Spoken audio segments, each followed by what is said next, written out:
दिवसीय राजकीय यात्रा पर मॉरिशस पहुंचे, जहां पर पोर्ट लुइस में पीएम मोदी का मॉरिशस में भव्य और गर्मजोशी के साथ स्वागत किया गया।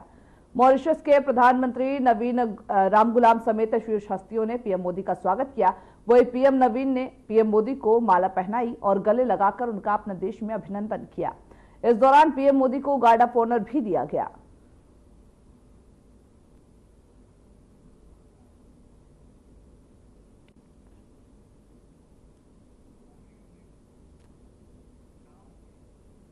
भारत के विदेश मंत्री एस जयशंकर ने आर्मेनिया के विदेश मंत्री अरारत मिर्ज़ोयोन से मुलाकात की है। दोनों नेताओं के बीच द्विपक्षीय संबंधों को मजबूत करने के लिए प्रतिनिधिमंडल स्तर पर वार्ता हुई। इस बैठक में विभिन्न मुद्दों पर भी चर्चा की गई, जिसमें व्यापार, सुरक्षा और क्षेत्रीय सहयोग शामिल थे। विदेश मंत्री जयशंकर ने दोनों देशों के बीच संबंधों को और प्रगाढ़ करने की आवश्यकता पर जोर दिया। यह मुलाकात भारत और आर्मेनिया के बीच रणनीतिक साझेदारी को बढ़ावा देने के लिए बेहद महत्वपूर्ण माना जा रहा।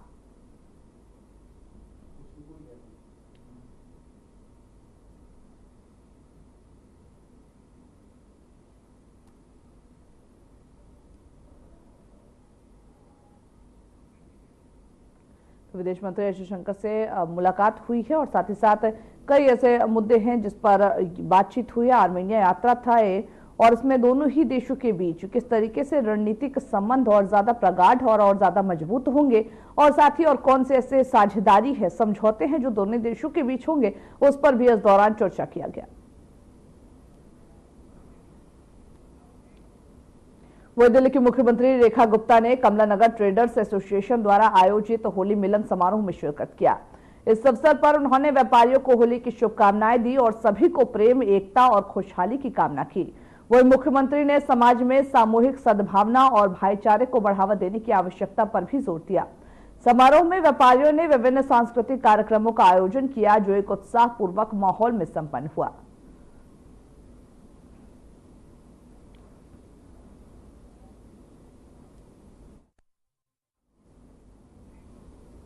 वह दिल्ली के मुख्यमंत्री रेखा गुप्ता ने अपने आवास पर जन मिलन समारोह का आयोजन किया, जिसमें उन्होंने आम जनता से मुलाकात किया। इस अवसर पर मुख्यमंत्री ने लोगों से बातचीत की और उनकी समस्याओं को सुना। उन्होंने यह सुनिश्चित करने का भरोसा दिलाया कि सरकार जनता की जरूरतों को प्राथमिकता देती है और उनके कल्याण के लिए निरंतर काम करेगी। समारोह में कई नागरिकों ने मुख्यमंत्री से मिलकर उनके क्षेत्रीय मुद्दे पर भी चर्चा की।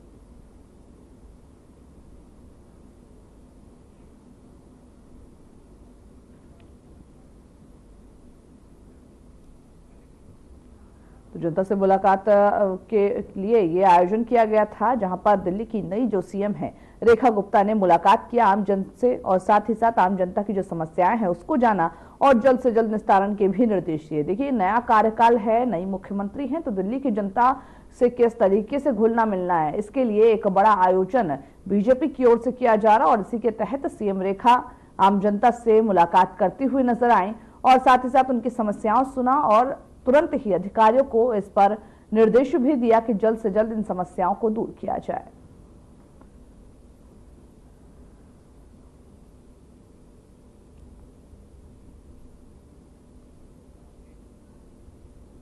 वह उत्तराखंड के मुख्यमंत्री पुष्कर सिंह धामी ने देहरादून के वाडिया इंस्टीट्यूट में आयोजित जलवायु परिवर्तन और नवीनीकरणीय ऊर्जा चुनौतियों और समाधान सेमिनार में भाग लिया।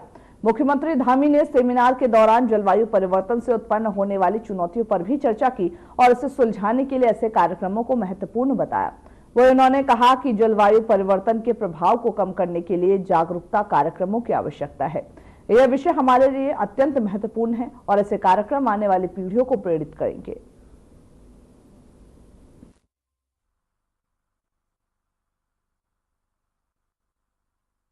ये विषय बहुत ही महत्वपूर्ण है, जो हमें आगे आने वाली जो जलवायु परिवर्तन से होने वाली चुनौतियां हैं उनके समाधान के लिए या उसके प्रभाव को कम करने के लिए इस प्रकार की जो संगोष्ठियां हैं, इस प्रकार के कार्यक्रम हैं, वो जागरूकता लाते हैं और हम जलवायु परिवर्तन के संकट से अब जूझ रहे हैं, प्रदेश के अंदर हो या देश के अन्य स्थानों पर हो।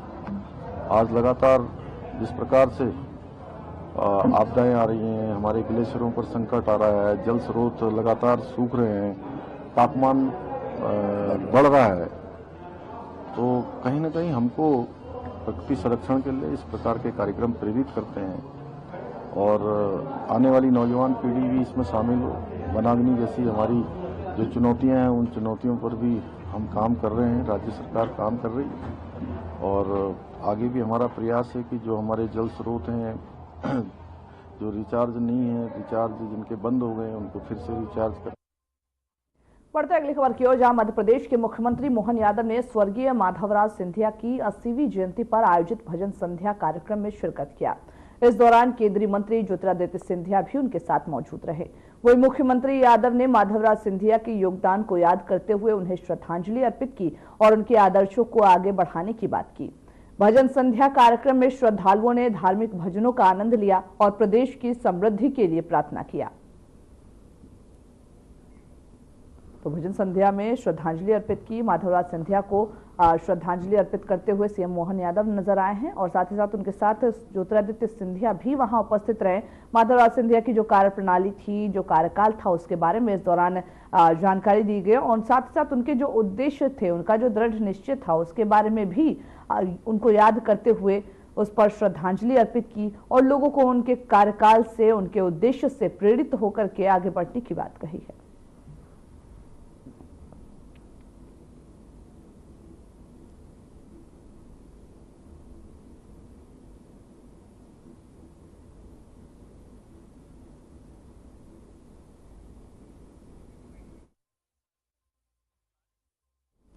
मध्य प्रदेश के मुख्यमंत्री मोहन यादव ने शिवपुरी में नेशनल पार्क को टाइगर रिजर्व के रूप में मान्यता मिलने की खुशी जताई। उन्होंने यह भी कहा कि आज हमने माधव टाइगर को भी वहां पर छोड़ा है और यह हमारे लिए गर्व का क्षण है। मुख्यमंत्री ने माधवराज सिंधिया जी के योगदान को याद करते हुए बताया कि चंबल बेल्ट उनके समय से विकास की दिशा में आगे बढ़ रहा है। साथ ही उन्होंने उम्मीद भी जताई है कि आने वाले समय में चंबल क्षेत्र को नई सौगातें मिलेंगी। मुख्यमंत्री ने माधवराज सिंधिया को श्रद्धा सुमन अर्पित भी किया। शिवपुरी में नेशनल पार्क को हमारा टाइगर रिजर्व के रूप में उसकी मान्यता दी है। आज एक हमने मादा टाइगर भी छोड़ी है। मुझे इस बात की प्रसन्नता है कि चंबल का बेल्ट, यद्यपि हम सब जानते हैं कि महाराज माधवराव जी के समय से ये विकास के अपने पथ पे चल रहा है, ऐसे में एक नया कीर्तिमान भी जुड़ा है और उम्मीद करेंगे आने वाले समय में चंबल में और नई नई सौगात दें। खासकर आज का दिन तो वाकई अद्भुत है, जब हमारा माधवराव जी महाराज के समय से स्थापित वो पुराना प्राचीन नेशनल पार्क वापस अपने गौरव को हासिल कर रहा है। मैं अपनी ओर से इस उपलब्धि की बधाई भी देता हूं और माधवराव महाराज साहब को जी जरूर मैं श्रद्धा सुमन तो अर्पित करके आए हूं और हम सब मानते हैं श्रीमान सिंधिया जी के केंद्रीय नेतृत्व होने के कारण से उनके साथ मध्य प्रदेश की सरकार कदम से कदम मिला के चलेगी। इस अवसर पर हमारे माननीय विधानसभा अध्यक्ष श्रीमान नरेंद्र सिंह जी तोमर, हमारे प्रभारी डॉक्टर महेंद्र सिंह जी, हमारे संगठन मंत्री अजय जामवाल जी, माननीय हितानंद जी, माननीय वीडी शर्मा जी, हम सब ने आकर के अपनी श्रद्धा सुमन अर्पित। वहीं राजस्थान के मुख्यमंत्री भजनलाल शर्मा ने देवस्थान विभाग और जिला प्रशासन द्वारा आयोजित फाग महोत्सव में शिरकत किया। इस अवसर पर उन्होंने सांस्कृतिक कार्यक्रमों का आनंद लिया और फाग खेल का हिस्सा बने। मुख्यमंत्री ने प्रदेशवासियों को होली की शुभकामनाएं दी और इस आयोजन को राजस्थान की सांस्कृतिक धरोहर को बढ़ावा देने के लिए बेहद महत्वपूर्ण कदम बताया। वहीं फाग महोत्सव में बड़ी संख्या में लोग भी शामिल हुए जो लोक संगीत और नृत्य से जुड़ी हुई गतिविधियों का हिस्सा बने।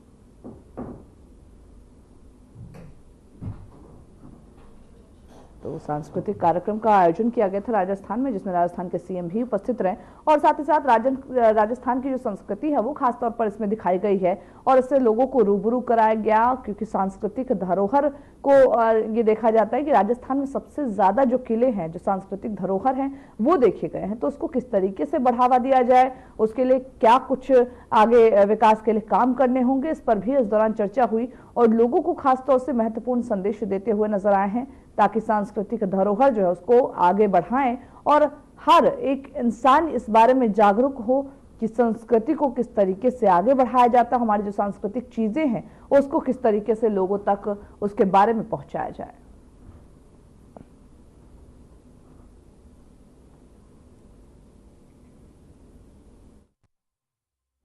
राजस्थान के मुख्यमंत्री भजनलाल शर्मा ने राजस्थान बजट 2025 में राज्य की गौशालाओं के लिए अनुदान बढ़ाने के फैसले पर धन्यवाद और आभार समारोह में शिरकत किया और संबोधित किया। वही मुख्यमंत्री ने राज्य सरकार का यह कदम गायों की सुरक्षा और संरक्षण के लिए बेहद महत्वपूर्ण बताया। उन्होंने राज्य की गौशालाओं के कार्यों की सराहना की और उन्हें आर्थिक सहायता प्रदान करने का सरकार का जो संकल्प है उसको बताया। वही मुख्यमंत्री ने इस कदम को राजस्थान के ग्रामीण और कृषि विभाग के लिए एक अहम पहल भी बताया।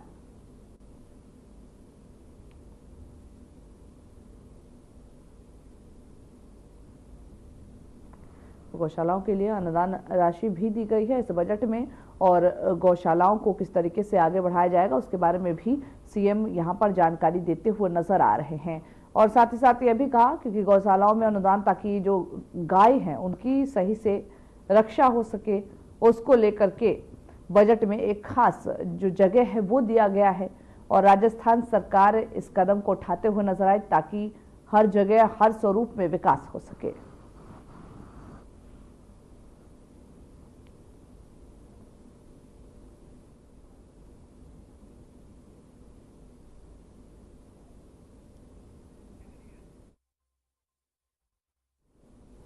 बढ़ते अगली खबर की ओर, जहां छत्तीसगढ़ के पूर्व मुख्यमंत्री भूपेश बघेल ने हाल ही में एक बयान में यह कहा था कि उनके खिलाफ चल रही जांच केवल उन्हें बदनाम करने के उद्देश्य से की जा रही। उन्होंने कहा कि वो नोट गिनने की मशीन लेकर आए थे लेकिन सिर्फ 33 लाख रुपए ही मिले जो कोई बड़ी राशि नहीं है। बघेल ने यह भी कहा कि उन्हें अब तक कोई समन जारी नहीं हुआ और वे जांच प्रक्रिया का पालन करेंगे। बघेल ने आरोप लगाया कि हर बार जब वे प्रदेश से बाहर गए हैं तभी उनके खिलाफ छापेमारी कार्रवाई की गई है। उन्होंने सवाल यह भी उठाया कि 4 साल हो गए और अब तक जांच पूरी आखिर क्यों नहीं हुई है। सर कैसे दिखते हैं? देखिए, एक तरफ क्या है कि बिना ECIR नंबर के यहाँ आए थे, दूसरा मशीन लाके वो लोग हाइप क्रिएट कर रहे थे जबकि मिला 33 लाख रुपया जी, है ना, तो कोई बहुत बड़ी राशि नहीं थी। तीसरी बात ये है कि सीडी कांड में प्रधानमंत्री भी बोलते थे, अमित शाह जी भी बोलते थे और 7 साल बाद जब कोर्ट में चार्ज फ्रेम करने की बात आई तो डिस्चार्ज हो गए। तो ये कुल मिला के ये है 3 साल हो गया, 3 साल से 4 साल हो गया 21 की घटना और अभी तक ये लोग जांच नहीं कर पाए। तो कुल मिला के ये है कि बदनाम करना है। अब जब न्यायालय में खड़ा होगा तो यही होगा जैसे सीडी कांड का हुआ, डिस्चार्ज कर दिया, बदनाम करो, इनके पास और कुछ। वही दिल्ली के पूर्व मुख्यमंत्री और विधानसभा में विपक्ष की नेता आतिशी ने भाजपा पर गंभीर आरोप लगाए हैं। उन्होंने कहा बीजेपी ने दिल्ली चुनाव से पहले महिलाओं से कई वादे किए थे लेकिन अब तक इन वादों का कोई भी असर नहीं दिख रहा। भाजपा का सबसे बड़ा वादा था कि 8 मार्च तक दिल्ली की हर महिला को 2500 रुपए की पहली किस्त मिल जाएगी, लेकिन अब तक इस योजना का रजिस्ट्रेशन भी नहीं शुरू किया गया। यह साबित हो गया कि मोदी जी की गारंटी एक जुमला निकली। आतिशी ने आगे कहा कि भाजपा ने महिलाओं से वादा किया था कि होली और दिवाली पर उन्हें एक सिलेंडर मुफ्त मिलेगा, लेकिन होली करीब है और महिलाएं अभी भी इस सिलेंडर का इंतजार कर रही हैं।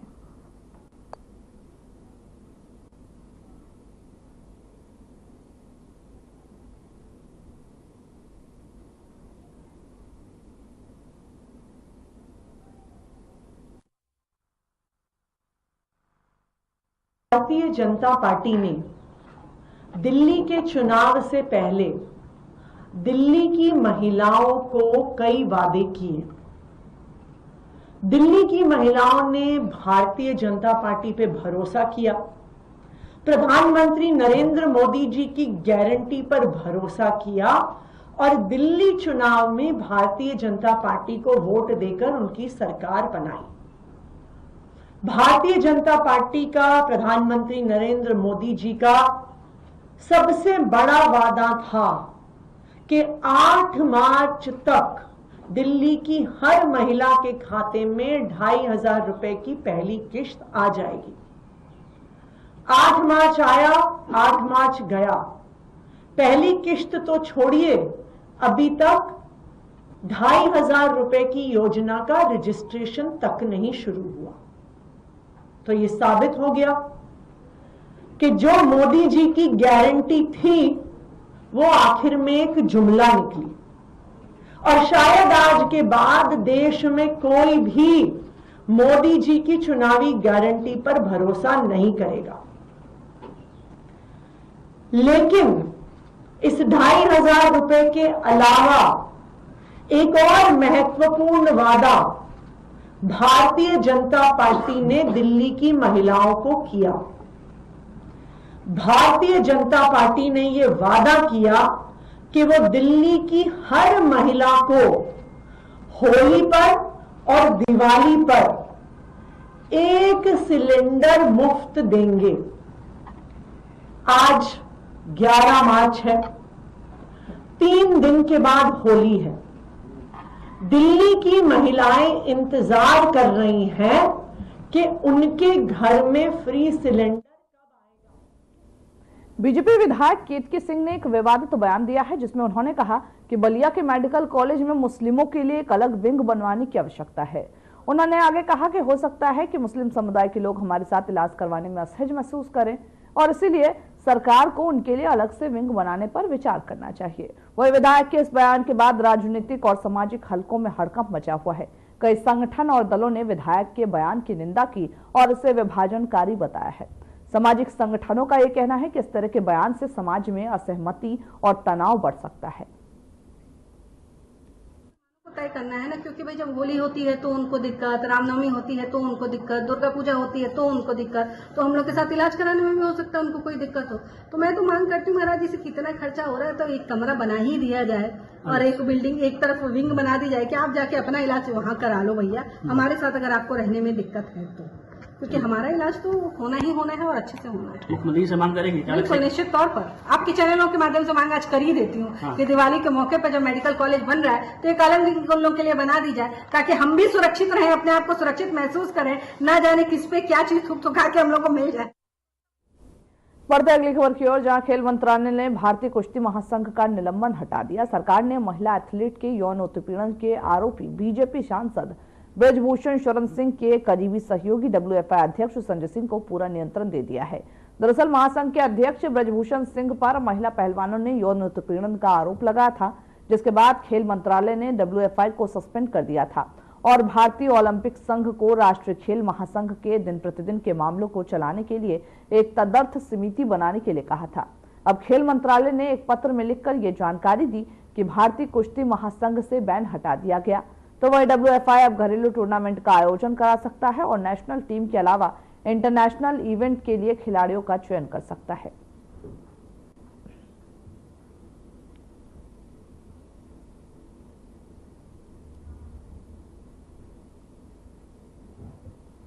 तो खेल मंत्रालय ने WFI से बैन हटा दिया। हालांकि आप सभी को याद होगा, जब ब्रजभूषण शरण सिंह पर जो एथलीट थे उन्होंने ये आरोप लगाया था कि उनका यौन शोषण किया गया और ये मुद्दा काफी गरमाया था, जिसके बाद ब्रजभूषण शरण सिंह को बीजेपी ने हटा दिया था। लेकिन अब एक बार फिर से खेल मंत्रालय ने WFI पे जो बैन लगा हुआ था उसको हटा दिया गया है और एक नया कार्यवाहक कह सकते हैं, उनको संजय सिंह नाम है, जो कि ब्रजभूषण शरण सिंह के भी बेहद करीबी हैं। उनके हाथ में कमान आई है और एक नई ऊर्जा के साथ WFI से अब जब बैन हटा दिया गया है तो एक नया कार्यकाल शुरू किया जा सकता है।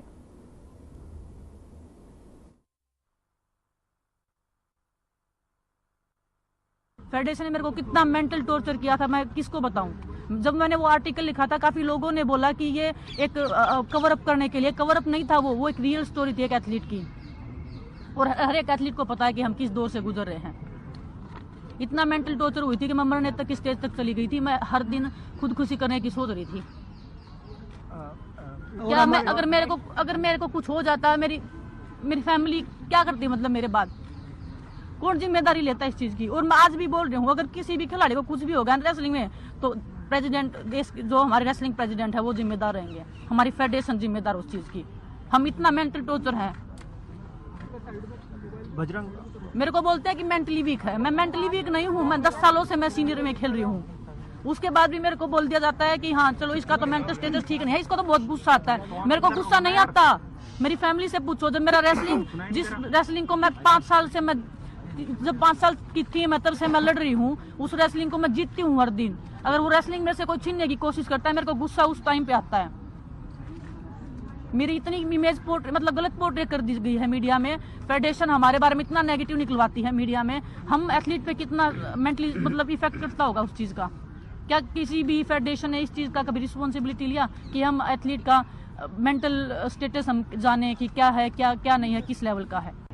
एक कविता मुझे इस समय याद आ रही है और कविता ये है, जिस दिन जीवन के हानि लाभ पर उतरूंगा, जिस दिन जीवन के हानि लाभ पर उतरूंगा, जिस दिन संघर्षों में जाली लग जाएगी, जिस दिन जीवन की लाचारी मुझ पर तरस दिखाएगी, जिस दिन जीवन की लाचारी मुझ पर तरस दिखाएगी, उस दिन जीवन से मृत्यु कहीं बढ़ जाएगी। मित्रों, जिस दिन मैं अपने जीवन की समीक्षा करूंगा, क्या खोया क्या पाया। बढ़ते अगली खबर की ओर। डीएमके सांसद कनिमोझी और अन्य डीएमके सांसदों ने 3 भाषाओं के मुद्दों पर संसद में केंद्रीय शिक्षा मंत्री धर्मेंद्र प्रधान की टिप्पणी के खिलाफ विरोध प्रदर्शन किया। सांसदों ने मंत्री की टिप्पणी को अनुचित बताते हुए इसका विरोध किया और संसद में इसका विरोध दर्ज कराया। उन्होंने यह भी आरोप लगाया कि यह बयान राज्य भाषा की विविधता और अधिकारों का उल्लंघन है। प्रदर्शनकारियों ने संसद में इस मामले को उठाकर सरकार से स्पष्ट स्थिति की मांग की है।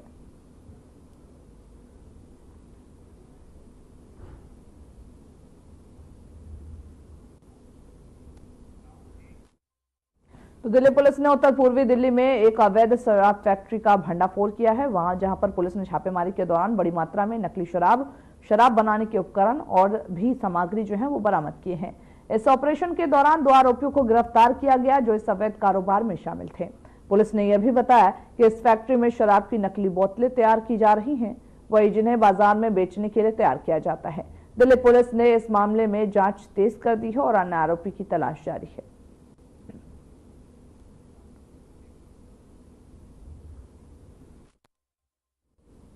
झारखंड के कुख्यात गैंगस्टर अमन साहू को एसटीएफ ने एनकाउंटर में ढेर कर दिया। पुलिस से मिली जानकारी के मुताबिक अमन साहू ने एसटीएफ जवान से इंसास राइफल छीनकर भागने की कोशिश की और साथ ही इस दौरान उसने जवान पर गोली भी चलाई। हमले में जवान घायल हो गया जिसका इलाज चल रहा। हालांकि फायरिंग के तुरंत बाद ही पुलिस ने जवाबी कार्रवाई करते हुए अमन साहू को ढेर कर दिया। अमन साहू का नाम एनटीपीसी डीजीएम मर्डर केस में भी सामने आया था।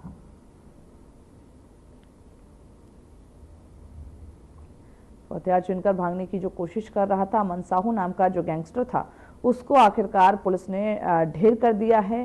हालांकि दोनों के बीच, पुलिस और उसके बीच मुठभेड़ हुई, लेकिन एक सफल ऑपरेशन कह सकते हैं पुलिस का ये था, जिसमें अमन साहू के हाथ से हथियार छीनकर भागने की जब कोशिश कर रहा था अमन साहू, तो उसको गोली मारकर उसको ढेर कर दिया गया और उसे गिरफ्तार कर लिया गया।